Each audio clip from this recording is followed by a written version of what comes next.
Chama cha ACT Wazalendo na Chama cha Mapinduzi CCM vinatarajiwa kusaini na kutoa tamko la pamoja litakaloweka wazi hatua walizokubaliana katika juhudi za kumaliza mkwamo wa kisiasa uliotokea baada ya uchaguzi mkuu wa Oktoba mwaka 2025.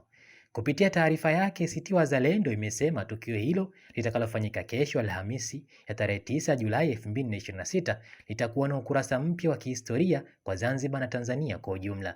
Chama hicho kimesema hatua hiyo inalenga kuimarisha mchakato wa maridhiano wa kitaifa, huku ikisisitiza umuhimu wa viongozi wa pande zote mbili kutanguliza maslahi ya nchi badala ya maslahi ya vyama vya siasa.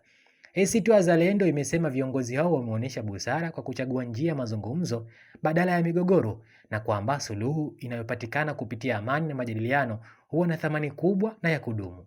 Chama hicho pia kimeeleza kuwa kinaendelea na mchakato maridhiano kwa imani na msimamo uliorithiwa kutoka kwa aliyekuwa kiongozi wake wa zamani Maalim Seif Sharif Hamad. Kwa mujibu wa ACT Wazalendo, Zanzibar ni kubwa kuliko chama chochote cha siasa na ustawi wa wananchi unapaswa kuwa kipaumbele kuliko vyeo na madaraka.